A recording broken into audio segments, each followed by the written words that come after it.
Good afternoon, everybody. Hopefully you're all having a great day. Welcome to this virtual event where we're going to talk about the question how to be sustainable in an unaffordable world. Two different topics, both really hot on its own, but combined one of the biggest challenges we face as brand builders to nowadays. From multiple conversations with clients, colleagues, and consumers, it feels clear we're in a flashpoint moment of two seemingly incompatible challenges of driving and investing sustainability at one hand while remaining affordable and keeping businesses profitable at the other. From the interest we have received for this session today, with more than 400 entries from more than 30 countries, it's apparent that the intersection of these challenges is very important and question for all of us. We also are receiving more and more support questions from you. Lately, I've been asked by one of our clients, an energy supplier with a budget positioning, how to move forward with their campaigns while the gas prices are so high. You can imagine how difficult that challenge is. Before we get into today's content, we'd like you to think for a moment about the title of this session. What do you personally describe as sustainability? What about affordability? What do you really feel makes something affordable? And what do you think these are going to mean in 12 months from now? Big questions which can make or break your brand. As researchers as we are continuously working on questions like these. We do that for clients like you, but also we do that with our own studies. You might already have seen our work on conscious consumption, our yearly culture and trends report, or our latest Ready for Zoomers, which is all about Gen Z. One key insight we learned that everyone has different responses to those questions. And these are driven by many different aspects, like your personal opinion, the work you do, your peers, and maybe as important, how all of this impacts you personally. So in the end, it's all about human understanding. Sustainability and affordability have a range of definitions, meanings, and can ignite a lot of feelings. Unfortunately, we don't have the time to cover all, but what we're going to share today is our experience of researching people in these ever-changing times. Does that mean there is no answer? No, that's not our view, definitely not. But it's an interesting challenge, or let me rephrase that, an essential challenge for anyone who likes to build their brand successfully. The purpose of this session then is to inspire you to find your own approach to answer the question of how to be sustainable in an unaffordable world. Before we go to our agenda, let me introduce our team for you today. My name is Arjan Veniga. I'm a senior business director and leading one of our tech and services teams in Europe. And we have the privilege to work for many clients like Philips, Volvo, Heathrow Airport, and G-Star Jeans. And in our collaboration, we're always working on different research programs on a variety of topics. For example, improving customer experience, service innovation, branding, and more often than not, nowadays they include the sustainability angle. Today, I'm with Josh and Lewis. Josh is our research team director for our dedicated Halion GSK healthcare account team. And in recent years, he has led many different projects and programs across US, shopper and wellness areas. Josh particularly enjoys the behavioral economic sides of research and is a master in helping clients to get closer to really understand how to put the human at the center of decision making and the biases and factors that are at play. Lewis is one of our other talents. Since starting at Join the Dots 9 years ago, he has demonstrated his understanding of human behavior across grocery, retailer, media, and consumer healthcare accounts. With a degree in human psychology, Lewis is always looking to go beyond the what to get to the why. And he's also a big advocate of understanding of consumers, one of our messages today. And that completes us as today's sets of presenters. We all work for Insights Consulting. Our purpose is to empower you to shape the sustainable future of your brand. That's what we do. That's what we want to talk about today. And this is our agenda for today. To answer the question, we will first put that question in its context. So much happened and will happen. Let's see how the current context now is increasingly dynamic and sets up this very interesting and challenging question. Then we dive into ourselves, in how we think and act as humans. You might not know yet, at least I didn't, but our minds are elastic. Let's see what that means. Afterwards, we would like to show you some examples of brands who understand and some who don't, to illustrate and inspire you to start thinking about your own brand. And finally, we want to show you how you could find your own answer on the question of the day. I won't tell the secret yet, but it all comes down on being really curious and ready to act. Then we will wrap it up and there's some time for questions. If you have any questions, And hopefully you have many. Please feel free to use the chat. We'll try to answer these as good as possible during the session or afterwards. That's our journey for today. Josh, are you ready to take it away, please? Absolutely. Thank you very much for that introduction, Ayan. A master is quite a lot to live up to. But as Ayan introduced me, I'm Josh. I'm really excited to talk you through our content today and share our way of thinking about how we can begin to consider answering this big question. But first, we need to have a little bit of a rewind and think about how we got here. This is extremely important as it gives us a starting point to understanding more about the tensions between these two big issues, sustainability and affordability, and what it means for the human that's stuck between them. I'll now hand over to Lewis to cover that background in a bit more detail. Thank you, Josh. I'm Lewis. I'm here to take you through a bit of context of where we got here today. So while sustainability, of course, exists way before 2020, we just want to focus on the last few interesting years. Activists like Greta Thunberg, Extinction Rebellion, as well as other grassroots organizations have really made it their mission to maximize awareness of issues of climate change and unsustainable practices. Fiery speeches, roadblock protests, all in the aim of trying to force government policy, as well as encourage the support of populations. These have all been a common sight of what we've seen in the last few years. There's also been changes for more established organizations. The UN recently made 2020 their decade of action. There's been some high-profile moves from governments to ban plastic bags and straws. One looming, interesting publicized metric is the Earth Overshoot Day, which describes the day each year humans have used enough resources that won't be regenerated in time for next year. This date's been getting earlier and earlier each year, and in 2022, it was early as July 28th. All of these individuals and groups have lobbied and fought to keep sustainability top of mind for peoples and governments alike. But this is not all that's noticed. We're personally seeing how the changing environment is affecting us personally. Throughout 2020, 2021, and 2022, we've all seen an increase in extreme weather, leading to record-breaking disasters all across Europe, Middle East, and Africa. Fires, floods, storms, and droughts. These have all caused immense amount of damage and havoc and disruption to our daily lives, and people can see them through their own windows in their towns and villages local to them, not necessarily always on a TV screen in a distant continent. Both activists and events around us have really built a strong consciousness of sustainability and cemented its relevance in the way that we live our lives. But while we're not going to cover exactly what sustainability means in this session today, we do want to admit that it is a complex one to wrap our heads around. Definitions can be really complicated. We know from our research and research that we've been part of that it differs for different consumers and for different brands, sectors, industries, markets, etc. And again, one of the key themes is better. Better for the planet, better for my health, better for recycling, better for energy, even better for suppliers. So there's many more complexities behind this, and all of these are kind of occurring at once. But what we do know is that all of these come together to the term of sustainability. Thanks, Lewis. So despite the various intricacies of sustainability and its different interpretations, some of which we've just seen, and there's more to come on this later, consumers repeatedly tell us that this area is something important to them, and they value brands that aim to operate sustainably and help them with their own aspiration of living in a more sustainable way. In the 2020 share out of our conscious consumer sessions, conducted by our insights consulting colleague Yuri van der Berg, we found that half of Europeans agreed that they were living sustainably, and almost 3/4 told us they would be prepared to pay more for brands that provide sustainable solutions. This gives a positive indication that as sustainability has become a key part of consumer consciousness, this doesn't lead to wasted effort from brands' perspectives if communicated correctly. Of course, you don't just need to take our word for it here. Research tracking a range of sustainability investment metrics demonstrates that brands who have sustainable practices as a business are more likely to have a greater return on investment from consumer loyalty, sales, and even internal employee engagement.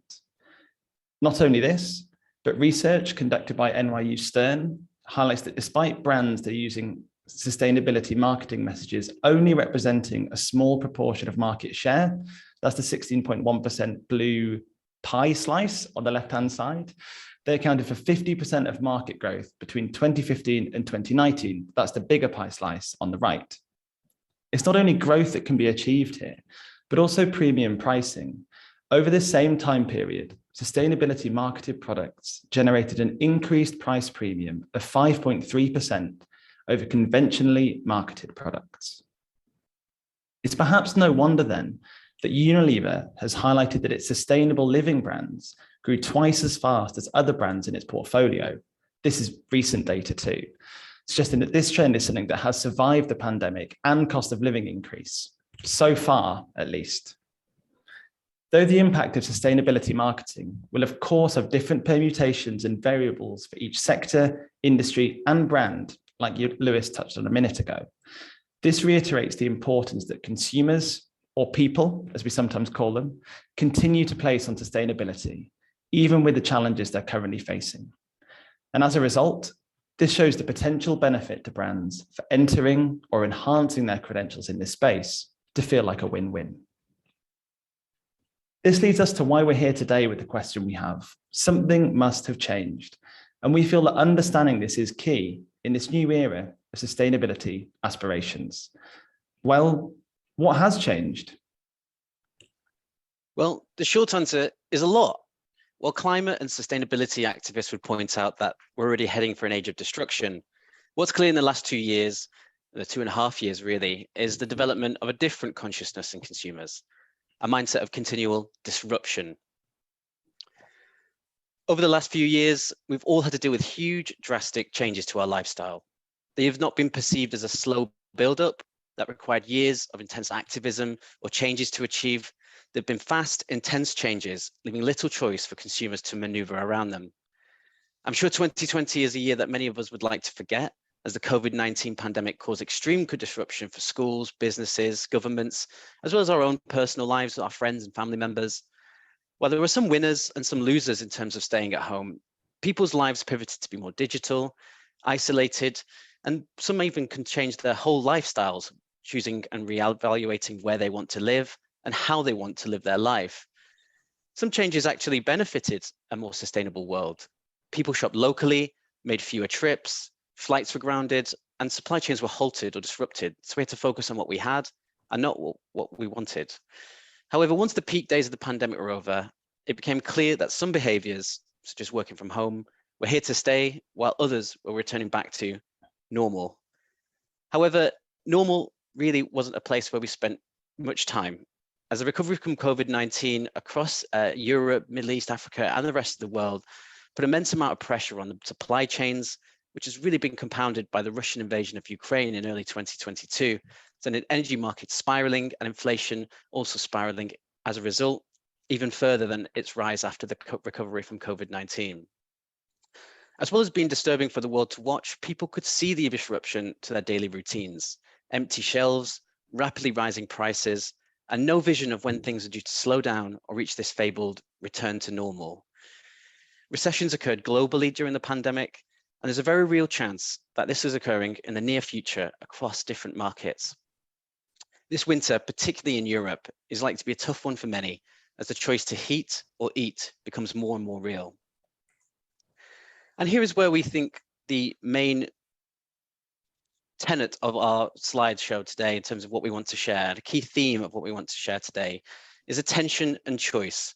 We've outlined how consumers are using more sustainable practices, or trying to, and demanding more from brands, and as Josh talked you through, gaining a benefit for brands. But we've also shown that changes outside their control are forcing them to make choices they perhaps wouldn't normally, and restricting those that they can actually enact themselves.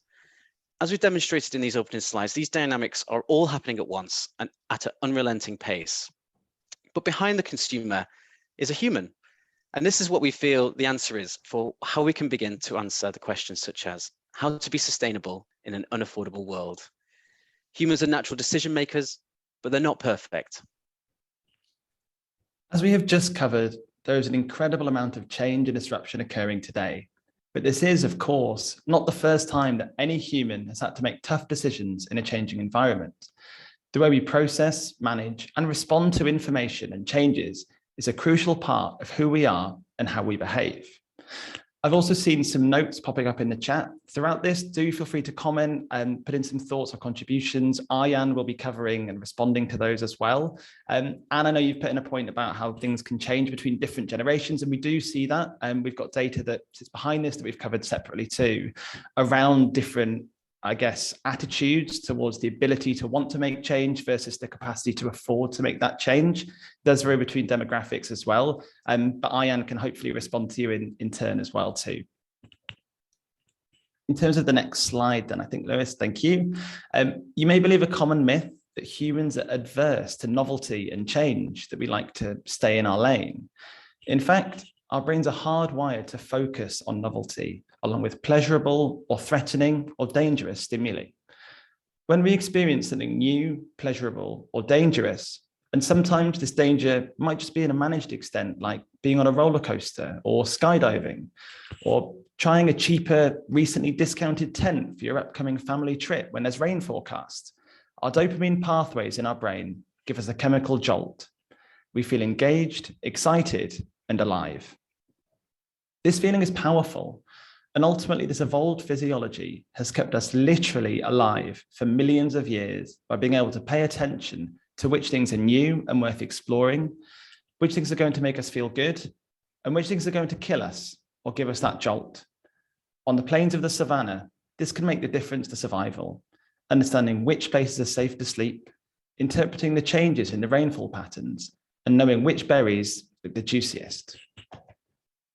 A crucial point to understanding how humans pay attention is the elasticity of our minds. I know this was the bit you were most excited about, Arjan, so here we go.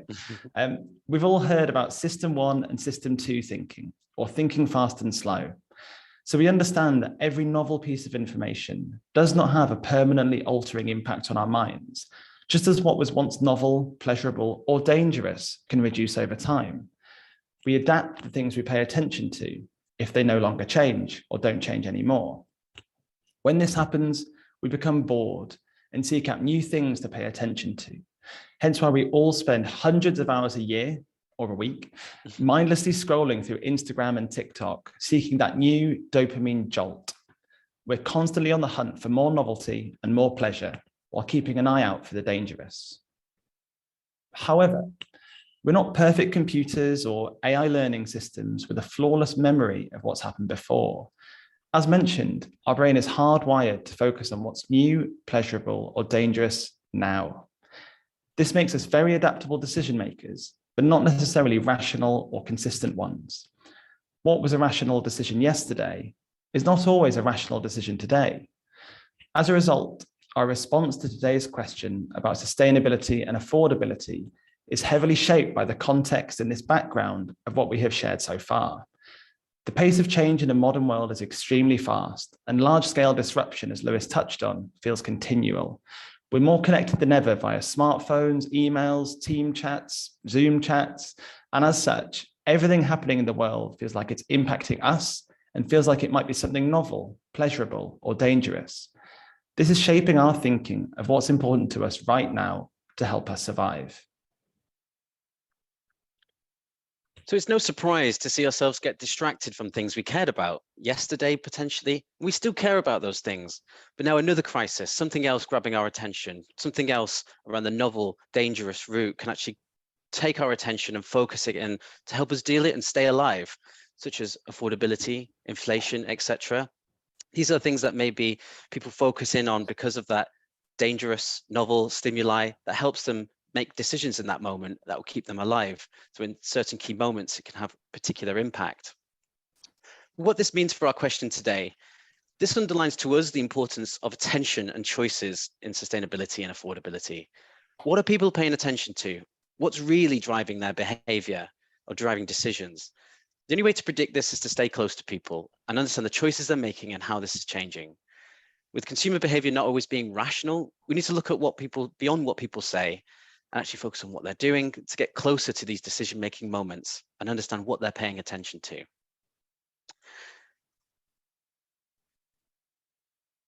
So what challenges exist for our question today? We can't answer all of these, unfortunately. What we're going to be discussing. We've got particular examples of where we've seen some of this human underlying attention and choice manifesting in some brand decisions. But here are some of the questions that we can look at through this lens. How can messages cut through across multiple markets or demographics? I think that was a message about different generations, for example. What actually is each of these markets or demographics paying attention to? How can we understand that? How can we know that sustainability messages are understood and truly motivating in the moment? Again, what are they paying attention to in the moment rather than what they tell us at a later date or a post-rationalized version? And what potentially does this mean for the future? What does this mean for my brand in terms of the next year, the next 2 years or 3 years along the planning cycle? We believe that the answers to these questions can be found by focusing on the human, by understanding what's really going on in the moment across their lives and understand what matters and what doesn't matter. In a way, bringing it back to the rational and irrational thinking, a lot of these decisions, a lot of the attention and choice can be unconscious. It can be based around novelty, seeking danger, at least looking out for danger, and seeking pleasure. And people are adept at providing effective post-rationalizations of their own behavior, i.e. maybe some of these decision-making aspects are more unconscious and actually after the fact can maybe they'll rationalize their responses into something a bit more socially acceptable, for example, and not really understanding at the moment of that decision what was actually going on. People are not necessarily lying or being irrational in terms of decision making. Instead, their brain is doing exactly what it was supposed to do in the moment. It focused on the things that were important and what mattered: new, novel, pleasurable, dangerous, and paid most attention to these to guide their decision making. Sometimes we can't always articulate this. That means we can't always rely on what consumers simply tell us or what will happen or what has happened. We need to get deeper than that. We need to understand the human to understand the answer to this question here today. So for example, we need to understand what else is happening around them. What other novel pieces of stimuli are they dealing with in that decision? What helps them explore the new or that desire for novel stimuli? What are the real benefits to me in terms of that pleasure, or what do I get from this? Again, making that decision, getting into that real moment of when that decision is being made. And even from danger or threats, what am I avoiding? What am I controlling? What risks am I weighing up in my head? These are maybe a more rationalized way of putting this, and some of these can be more emotional in the moment, but it's important to have this lens on human behavior when we approach this question of affordability and sustainability. Mm. And I think it's not just thinking about that question in the now, it's thinking about how that changes over time and how those trade-offs might differ now, tomorrow, next week, and in the future too.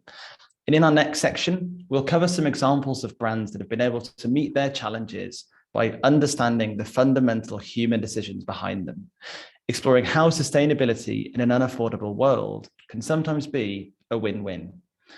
As we can see in the world out there, different brands are already meeting this evolving set of challenges in different ways at different times.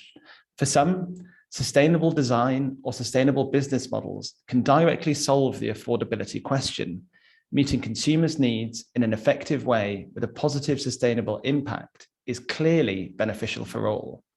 And though we'll touch on a few further examples later, we've lined up a couple here to help illustrate our points. eBay, the global auction site, is of course aware that its consumers are open to buying pre-owned products, or it wouldn't be a brand anymore. But by understanding a segment of younger consumers' growing rejection of fast fashion, it pivoted its fashion arm into sustainability and affordability messages in a deeply authentic and compelling way. eBay has not simply jumped on the bandwagon to push a sustainability message. By understanding how their consumers make decisions and what their emotional assumptions are paying attention to based on real or imagined experiences, pre-loved for some might mean poor quality, private sellers might mean fake goods, eBay can allay these concerns and encourage a seamless decision and a win-win for both sustainability and affordability. Here in the UK, eBay marketed this effectively on a popular Gen Z and millennial program, Love Island, in which the contestants all wore and demonstrated pre-loved items in a nightly fashion show over the summer. So how does this relate to the human attention and choice we mentioned before? eBay understood that for humans to pay attention, the notion of sustainable fashion choices and affordability was not enough. It was old news based on eBay's business model. eBay knew that attention can be gained from appealing to the things that can make people feel good, providing a pleasurable benefit for them. By combining meaningful sustainability and affordability messages with entertainment, eBay was able to cut through effectively on both. And we've even seen wider macro issues accelerate this win-win thinking across categories. During the pandemic, shortages in raw materials and supply chains were common. Some brands were forced to look for alternative packaging to just make do, while others saw an opportunity to help make a consumer decision easier and quicker. So an example of this that we're going to talk through now is canned wine, and that might not be what people think of when considering premium award-winning wines. But by understanding consumer decision-making, the company is able to marry sustainability messages with affordability concerns, making it a win-win. It was only through understanding consumer decision-making and looking at that moment and the context surrounding those decisions that we're able to isolate exactly how they could communicate their sustainability messages in a way that would make sense to potential new customers. So Can Wine Co. is our example here, and they recognize that wine bottles are extremely heavy, shipped all over the planet, and actually over 400 grams of wine is actually the bottle itself, generating a really considerably high level of fossil fuel output than something much, much lighter, for example, like a can, or when it's just shipped as wine. So while the sustainability message of carbon is really integral to benefiting the planet, by understanding the consumer, Can Wine Company knew that affordability and convenience can be a key barrier to buying expensive wine for just a picnic or a glass over dinner. So on their website, Can Wine Company do state that a smaller amount of something great is always more appealing than a lot of something average. Hence the concise hour-long runtime of this session. But Can Wine understood the human element about these tensions of sustainability and affordability and even convenience. Can Wine itself is a novelty, but pitching us a chance to explore new wines, previously too expensive or inaccessible for most scenarios, it appealed to a sense of novelty and excitement rather than just a sustainability message alone. In this way, sustainability messages are tied in with affordability messages, making it a strong win-win scenario. But it's not just the novel and the pleasurable, as the two examples Lewis has just covered, that generates excitement in this area. Avoiding or minimizing disruption, i.e. avoiding the negative of danger, can also create win-wins in this space. Petit Plis, a French clothing company, has developed a new material that is not only sustainable in its design process, I also think looks quite fantastic, and I'm going to buy myself a set after, but is also sustainable in its life cycle, as it's water-resistant, durable fabric, perfect for infants or people like me, concertinas outwards, enabling it to grow as children do. This means that the same garment can last for children aged 9 months all the way through to 4 years old as it expands and it grows with them. Again, thinking of the ways that humans pay attention, Petit Plis has understood parents' fears of not being able to provide for their children. The concerns around affordability for new parents, i.e. paying for many multiples of outfits and ultimately perhaps discarding them, ensures the sustainability message lands in a compelling way. The negative of all these is also true. Unsustainable brand design can be a lose-lose. I'm going to take you a few examples of these where maybe brands have not quite understood the human behind the decision. So our first example here today is Sonos. The smart speaker and sound business in 2020 announced that earlier versions of their speakers wouldn't be updated with the latest updates due to some technical difficulties of uploading onto the old systems. Many who own those systems felt that it was being made intentionally obsolete by the company. So as an act, Sonos announced they could trade in their old devices for a discount on the new system. However, it quickly became clear that users of old devices were only offered the choice of a discount if they accepted that their old device would be put in recycle mode. In practice, this meant that the device would be rendered completely obsolete and completely inoperable forever, in a term coined as bricking. Many on social media were outraged that Sonos was trying to disable speakers that had nothing wrong with them, and in completely removing the opportunity for them to recycle them or give them to friends and family to reuse, which would ultimately be a more environmental and affordable solution to many.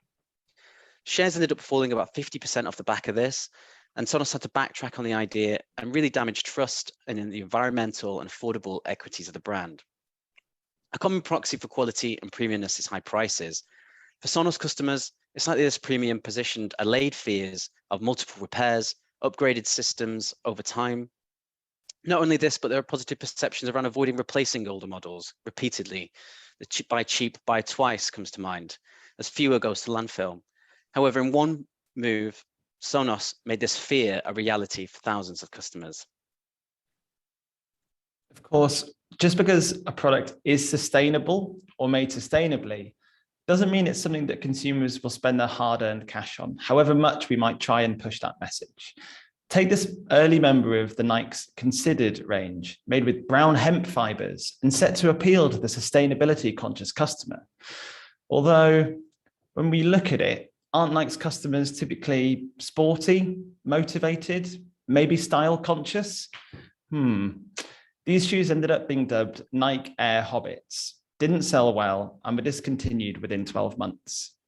Though Nike didn't give up on being more sustainable after this earlier venture, it did change the way they did this by offering recycled garments as part of their core sports ranges, and changed the way that this is being communicated to their customers to generate much greater success recently. This example reinforces that sustainability messaging needs to align with brand image and purpose, and provide consumers with something that can actually give them pleasure rather than these shoes. Thanks, Josh. And just as a bit of a side note from the brands that have got it right or wrong, we also wanted to have a business to business perspective here on what could be the difference for businesses that don't necessarily operate with consumers in a certain way. But we wanted to talk about B Corp and the route that many companies are taking to make their businesses a force for good. It includes having a positive impact on the environment as a key part of its certification process into a B Corp company. We as a business are looking to get there in the future, potentially in 2024. But Ben & Jerry's and BrewDog are just a couple of bigger players from a consumer perspective who've really lent into and applied and successfully got the B Corp status. At this stage, we're not really believing that this is the edge over competitors with price, quality, time, or equal credentials, but it's about brands taking a stand to back up their own beliefs and envisaging this as a positive difference to the people they work for, who they work alongside, and the work that they do. And in time, as the landscape shifts, changes and evolves, who to say what we'll be looking for? To this end then, is it really just sustainability that we need to care about? We see different initiatives in the name of sustainability everywhere, but in line with what we saw earlier about the various areas that sustainability can cover, there's also a lack of clarity about what this truly means to people. If you could just hit the next slide, please, Lewis, I think. Sure. Thank you. So this is reinforced by the most Googled sustainability related phrase of 2021 being, what does sustainability mean? It's no wonder people can feel this way when sustainability related activities and action by brands can often be seen as, well, this, greenwashing. Complaints or perceptions of greenwashing, a term used to describe marketing tactics by big firms who conduct not wholly sustainable practices, but cover them up by supporting green strategies and then shouting about it. And I've been called out more than ever by consumers as they become more aware and engaged in what positive sustainability practice means. This doesn't mean that we or you as brands need to be afraid to take steps towards being more sustainable, but we just need to stay close to what consumers think about us and what these moves mean. Are they truly meaningful in this context? With so many different ways to tackle or attempt to tackle the sustainability challenge, and with each registering a different score on our newly patented Why Should I Care scale, what might the next sustainable look like? What is that direction of travel? As long ago as 2018, a range of sources were wondering if regeneration was the new sustainability. With depleting natural resources and a certain amount of greenhouse gases already locked into the atmosphere, which will have a significant future impact regardless of what changes we make now, some have been arguing that having a net positive effect is the only way to go. As has been well publicized, Patagonia have donated 98% of their company's stock to a non-profit, with the intention that every dollar received will fight the environmental crisis and protect nature and biodiversity, this man being the CEO and founder of Patagonia. Although it's an extreme example, is this the direction that consumers will be looking more towards in the future? And we've even seen this as a consultative insights agency. Our in-house culture and trends group, Space Doctors, just this week spoke at an EPIC conference, explaining a research project they had conducted using text analytics to highlight that the language we receive in market research briefs and that is used by brands online is changing as regeneration and themes around this is becoming a more pressing issue for all of us. This feeds into an idea that new themes need new terms to explain them, rather than the complex, muddy, or loose blanket that is sustainability. So where does that leave us then? We've seen some successes, some fails, how things are changing. What can you do? And how can we work together to use this deeper human understanding to find the positives, to find the wins for your brands and wins for the humans behind the consumers? As you might have guessed, given the way this conversation has been so far, with sustainability and perceptions of what it means constantly evolving, we need to get closer to consumers or people or humans underneath to understand their needs, feelings, behaviors now, and understand how these may change, not just discovering these in 3 years' time. This deeper understanding was a key part of our previous conscious consumption work, with research conducted identifying some of the key pillars that went into making fair trade a tangible concept. This involved bringing all the different facets of responsibility together, the social responsibility together, sustainability, organic, all together into something cohesive, something that could generate impactful messaging. Ultimately, this was to help cut through the clutter and turn fair trade into something pleasurable, good for me message alongside just better for the planet and better for suppliers. In previous research we have conducted with a multinational FMCG producer, we even went back in time, I know, to look at cultural attitudes towards sustainability across a range of global markets.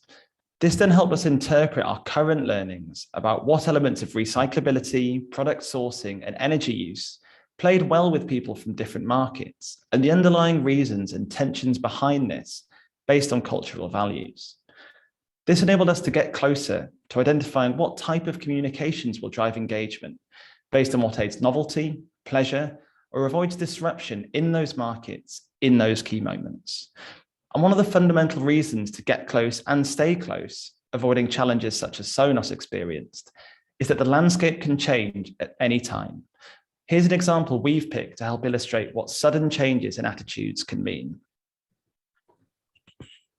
We've picked a US example, so we're not disparaging anyone from EMEA. So in 2020 in the US, 500 million plastic straws were used per day. A cut to 2021, and it's just 50 million. Some way to go, but still a dramatic and vast improvement. And one of the key reasons this shift has been so dramatic is that it made the sustainable choice, an understanding of what the benefit of this was, really easy to do and act upon. Yes, Tom, per day. If a competitor brings to market a new claim, concept, or product benefit that taps into the zeitgeist as effectively as the anti-plastic straw sentiment that swept the world in the past couple of years, that can generate big and dramatic shifts in behavior. So we need to be able to understand this and what we can do to defend against it. Another research example to outline is previous research we conducted with a global consumer healthcare company, using social intelligence as a cornerstone of our approach. I'm sure many of you are familiar with this methodology, but for those who aren't, this involves searching for strings of keywords and subject matter across all publicly available online data to capture organic conversations and sentiment towards different areas. We sometimes call this thick data rather than big data, as it's imbued with more meaning and context behind it. Analyzing this data in relation to sustainability conversations and our clients' brands enabled us to conduct an audit of several consumer healthcare categories, the brands within them and their competitors, and where they all played in this space, identifying key potential threats and challenges. We layered this with our own deep dive into different brands' comms, claims, and positioning to present a holistic picture back to our client of what to be aware of, what to look out for, and what could help bring appealing new news or foresighting into these spaces from a sustainability perspective, and how important this might be in relation to other things such as affordability. So what does this mean for your brand? From the previous emails and messages we've had across the business and from you directly, we know that many of you in this sharing session will have specific concerns about the intersection between sustainability and affordability and the best course of action for your brands. A key concern we all have really is that historical and current efforts to be sustainable and actually talk about being sustainable will not give the same level of attention or appeal as maybe a short-term affordability message, 50% off, buy one, get one free, etc. Though this may be to do with the articulation of the sustainability message itself, the area of sustainability it covers and the platform and the mode of communication it was shared in could also be to do with wider factors, competitors in the category, the sector itself, the timing of what else is happening in the world. So how do we get answers to what we've just been speaking about? Consumers are making decisions every day based on paying attention to what is novel to them, dangerous, pleasurable. Unfortunately, we can't provide a detailed breakdown, apologies, for what each brand must do to solve the dilemma. There's lots of different sectors from lots of different brands are here today. But as Arjen mentioned at the beginning, we can really help you to understand how to investigate the human at the heart of this decision. And that is where we see the understanding of how to get the optimal decision for now and continuously to help understand the future. Hopefully our scene setting and backdrop with that explanation and depth into the human psychology and some of the themes that drive our interest and curiosity for personally, hopefully we've explained why this is important to really look at the human. In our final section, we've outlined 3 areas or buckets or stages of research that can help cover the key questions you need to be thinking of in order to identify how you can enhance your propositions of novelty, pleasure, or help avoid disruption and get closer to the decision, ultimately helping you understand how to be sustainable in an unaffordable world for your brand. So these 3 research buckets we've identified are harvest, explore, and validate. Not all of these are needed for all issues or challenges, not by any means at all. But as a collective toolkit or modes of understanding, we feel these options available us to get closer to consumers, to human behavior, and to understand what's really happening in those key moments that matter. Again, understanding those trade-offs that are being made, sustainability, unaffordability, along with those novel, dangerous, threatening, pleasurable stimuli around them, driving some of their attention. Let's start with harvest. We can think of harvest as observing from a distance. What can consumers see if they looked at your sector? What choices do they have available? What choices is saturated? What choices are novel? What messages are already there? How does this compare with preferred brands? Are consumers even looking or being required to make these decisions regularly? These questions can be considered using a range of methodologies, with just a few examples here. Competitor or landscape audits is a great way of understanding where different brands and categories play in different sectors and spaces, and the potential opportunities, as we shared before, understanding what messages could be novel in a particular set. Semiotic analysis can be used as a way to understand the cultural lens that brands or products or messages can be viewed in. For example, understanding the tones, the colors, the signs, the symbols, as a way of understanding the different cultural lens that is in language on all of our products that we see. As well as social listening, which allows us to capture organic online conversations in an understanding in brand sentiment and association. Humans can tell us a lot during direct research. They know they're being researched. Social listening is self-generated, means that we can learn from what people are saying when the brand is not around and the researchers are not around. What's driving that sentiment? What are the natural conversations that are being had online about your brand or your products? Methodologies in the harvest stage are thought of as a way of observing the choices available and interpreting reactions towards them in the real world. This can help us understand what sustainability and affordability choices are already being made, what might be new news, what might increase pleasure, reduce danger, what might be the sense that gets the most attention. And while it's important to see what choices are available on that wider scale and what the wider reaction is, a key challenge is understanding how this choice fits in the context of consumers' worlds. which is where explore methodologies, stages, or kind of buckets come in. What other factors exist in the decision? What is truly happening when these decisions are actually being made? One of the most important ways of getting to this is, funnily enough, speaking with or observing your customers or potential customers directly. Spending time observing their daily lives and seeing the tensions, thoughts, and feelings that surround the decision to get to the human truth behind this. Getting to know your customers and consumers in your category is key to truly understanding them when the right moments for a sustainability message or affordability message, or both, might be, and what articulations may work best. Understanding and exploring articulations of what excites them, what frustrates them, and what can make decisions easier or more pleasurable is essential for staying relevant. Examples of methodologies that could do this are consumer connects. So these act to bring stakeholders closer to their customers across the world, to meet them, engage with them, and therefore better understand them. We currently conduct a large consumer connect program with L'Oreal to help them gain a window into their key audiences' lives. Insight communities, it looks a little bit like a taco, but insight communities is an icon. These enable brands to get closer to people every day, whether through iterative discussions, diary tasks, or exploratory surveys. Across our business, communities are a key heartland, as we firmly believe we're better together by understanding our own customers and consumers' feelings and needs, and by getting close to those trade-off moments and constant micro decisions that are being made in this complex world. And self-ethnography on the right-hand side, whether standalone or through communities, self-ethnography can help you get deeper into the lives of consumers by observing or exploring key moments in more detail, acting to really bring them and their stories about what's novel or pleasurable, or what dangers or barriers they're avoiding or putting off. Bring these to life for you and for your stakeholders.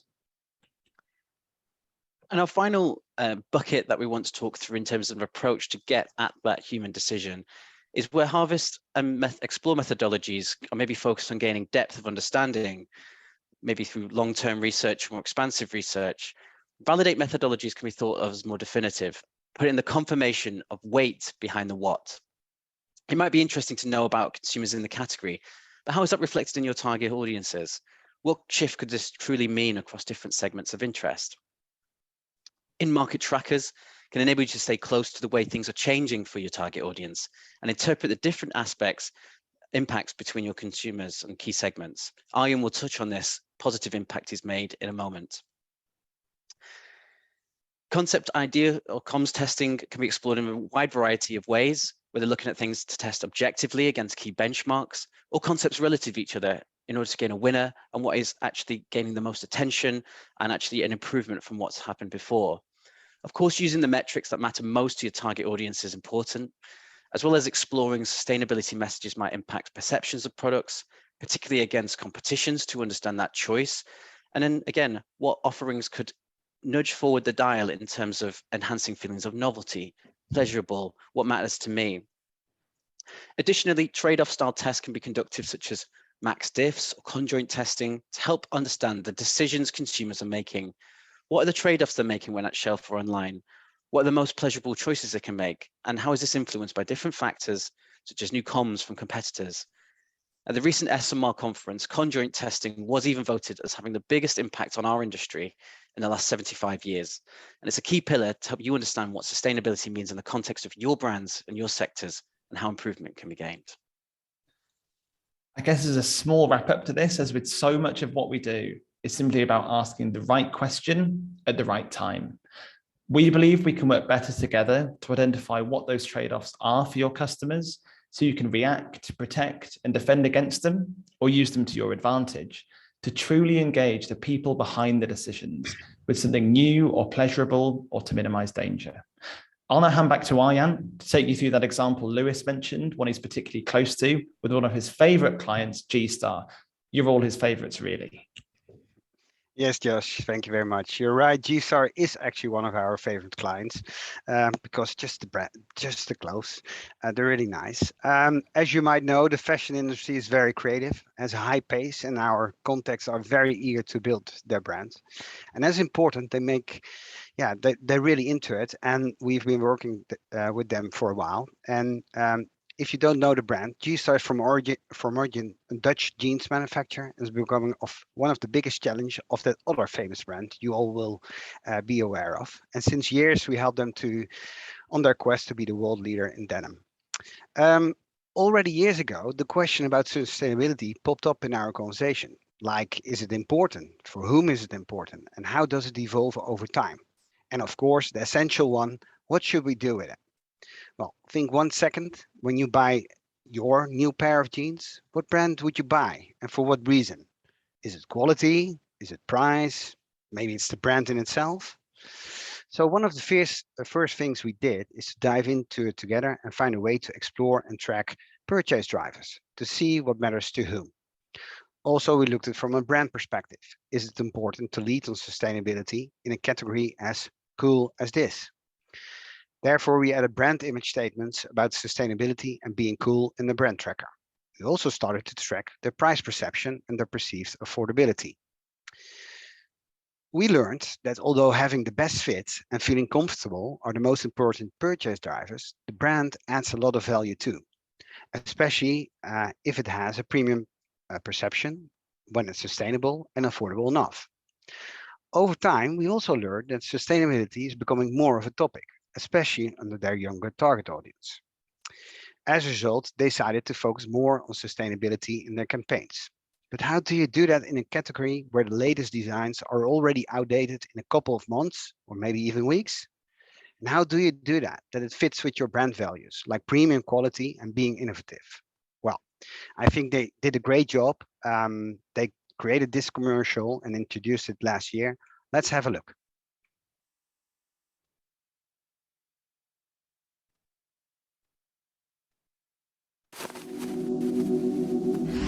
We throw away our clothes too easily. But the end of your jeans doesn't necessarily mean the end. Introducing G-Star Raw Certified Tailors. We searched for the best tailors of the Netherlands and told them all about raw denim, our stitching, 3D design, the fit, and the fabrics. Turning them into G-Star denim experts, ready to repair for you to rewear. Expand the life cycle of your jeans. Look out for a certified tailor near you. Repairs are on us.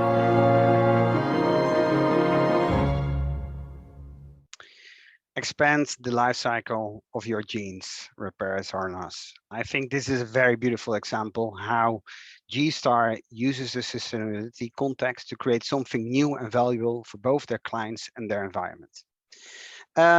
So this brings us to the end of our virtual session on how to be sustainable in an unaffordable world. We learned today that there's no shortcut for any brand. The world is continuous changing, and because of in our nature, humans will always adapt to new situations. For many reasons, we can say we're living in disruptive times. This invites and sometimes forces people to find new ways in living their lives, because we have to, but also because we like to. We know that the human mind is elastic now and is able to actually to do this, to adapt to new situations, and as a result, change their decision behavior from one day to the other, especially if hot important topics as sustainability and affordability play a role and their needs are not met. So what does that mean to your brand and, well, maybe to you? Well, I think it starts with you. Be aware, stay on top of the ball. Don't take things for granted. And explains, make sure you harvest, you explore and validate what happens with your target audiences. If you do that, you will be sure that you have the right insights to continue to deliver winning propositions to your customers. Last message for today, we believe and know in better together. So if we can help you in any way, please contact us because we like to navigate the changing landscape together with you. That is it for today. Thank you very much for your presence. We hope you liked it and got inspired to find your sweet spot between sustainability and affordability. Let's see if there are any questions from you guys. Let us know what you want to know.